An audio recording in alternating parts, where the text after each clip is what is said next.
nagbabalik na naman po ang inyong lingkod, Esha Play. So ngayong araw na to, gagawa tayo ng homemade ice cream. Yes guys, homemade ice cream. Napakadali lang pala nitong gawin guys. At konti lang yung ingredients na kailangan yung gamitin. So, mga ingredients na kailangan natin gamitin guys, gagamit lang tayo ng condensed milk, ng cream cheese, ng cream, at saka strawberry jam. Ayan, since ang gusto kong flavor na ice cream ay strawberry, kaya naman gagamit tayo ng strawberry jam. Pero by all means guys, kahit anong flavor ang gawin niyo, okay lang naman. Ayan, and of course, syempre gagamit tayo ng hulmahan.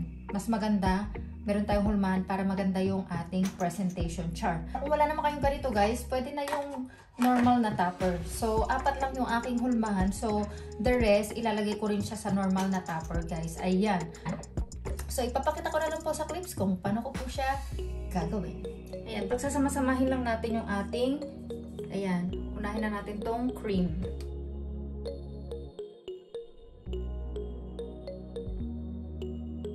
Siyempre yung ating cream cheese.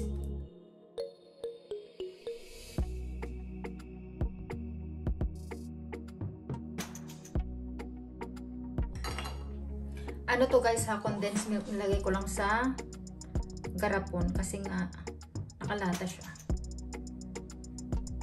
Ayan. So kayo nang bahala din magtansya kung gaano katamis guys. Dagdag pa ako ng konti.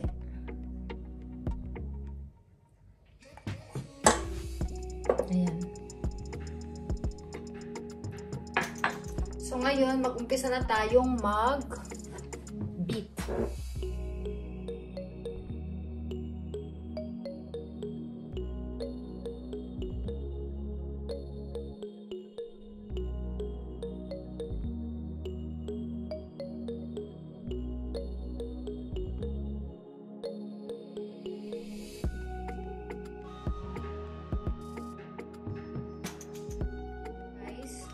Ako siguro mga 6 na ganito kasi para malasahan yung ating strawberry. Pero ingat lang din kayo guys kasi matamis tong strawberry jam na to. So tansyahin nyo na lang yung inyong gagawin na ice cream. Kaya hindi rin ako masyadong naglagay ng condensed milk kasi nga alam ko na mas tatamis pa siya.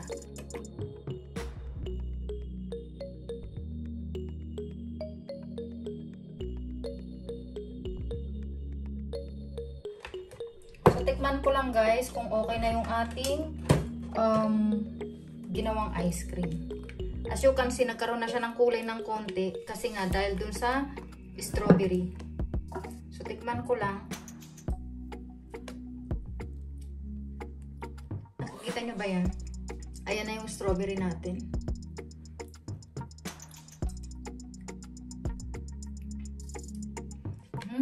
Sarap.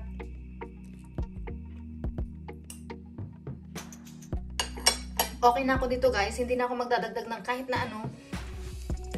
Pati yung strawberry na nilagay natin na strawberry jam, okay na rin. Ayan, okay na ako dyan. So ngayon, ilagay na natin sa hulmahan. Sarap.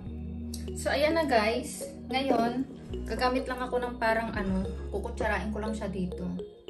Kasi nga, syempre, ayan, cross finger na hindi siya messy.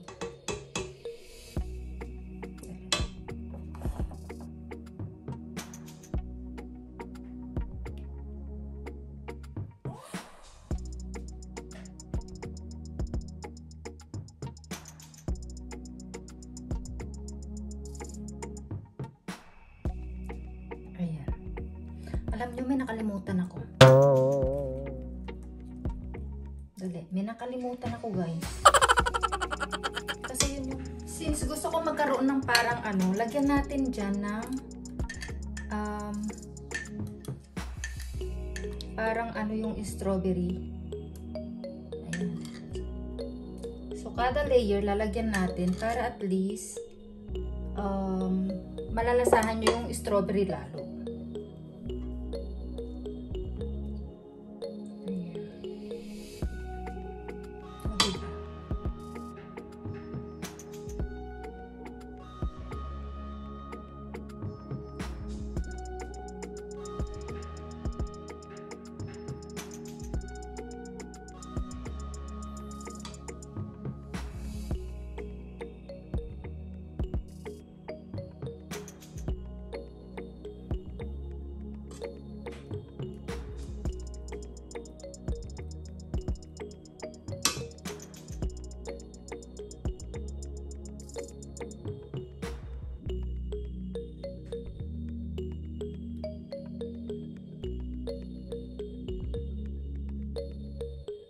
So yan, maglagay tayo ulit ng strawberry.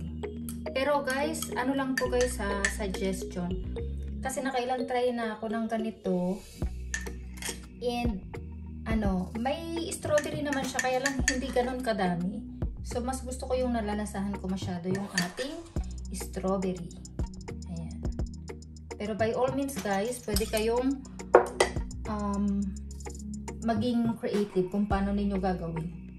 Ito aking lang, preferences kumbaga. Ayan.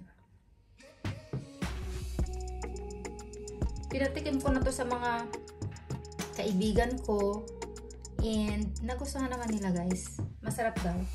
Kaya naman gusto kong i-share sa inyo itong na to, flavor na to, kasi for sure may enjoy nyo siya. Kung na-enjoy nyo yung Oreo, mas may enjoy nyo tong strawberry. Medyo messy lang talaga siya pagka ilalagay mo sa hulmahan kasi nga maliit yung bunganga. Pero lilinisin naman natin yan guys, don't worry. Ayan.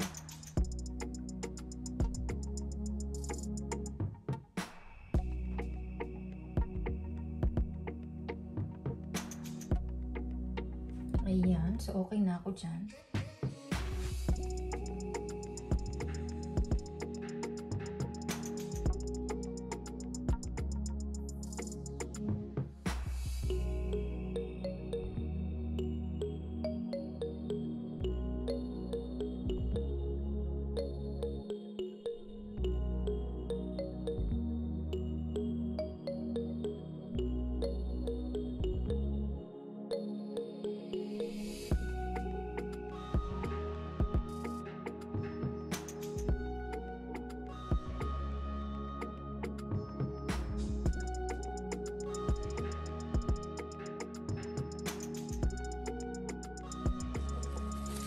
At saka mas masarap kasi siyang kainin guys sa hulmahan. Feel na feel mo yung pagiging ice cream niya, 'di ba? Kaya talaga bumili na rin kayo ng hulmahan nyo kasi talaga namang maganda. Kakaiba yung feeling pagka kinain mo siya sa hulmahan. Para kang bumili ng ice cream sa tindahan. Ganun. Pero wag ka, gawa mo lang naman siya. So, ayan na siya guys.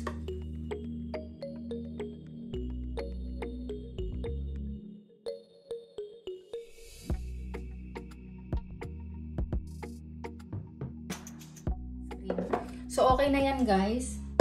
So, takpan na natin at ilalagay natin to sa freezer ng overnight. So, ipapakita ko sa inyo yung natin bukas.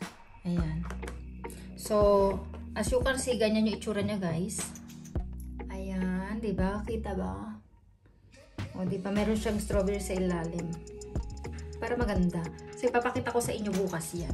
So, ngayon, the rest, since marami pa yan tira, ayan. So, ilalagay ko ito sa normal na tupper. So, syempre, ganun din. Lagyan natin ng strawberry sa ilalim. Kumbaga layer by layer meron siyang ice cream para naman mas masarap yung ating ice cream. Sure. Ayan. Pero wag ka guys, marami yan sa ilalim. Oh. As you can see. Ayan.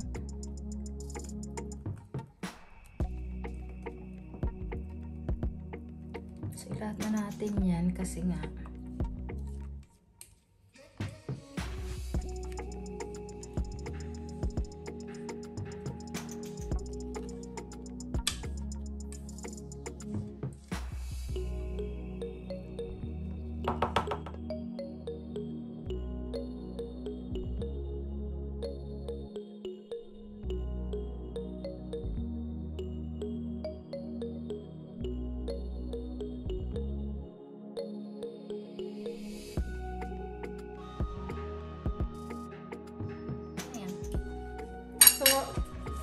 ayan na siya guys, yung ating ginawang ice cream.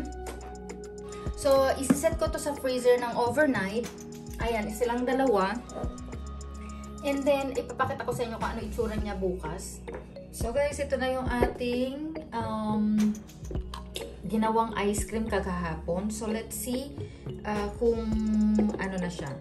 Tikman natin. Naman, pwede ninyong, kung may oras kayo, ilagay, di ba nasa freezer siya, ilagay nyo muna siya sa fridge.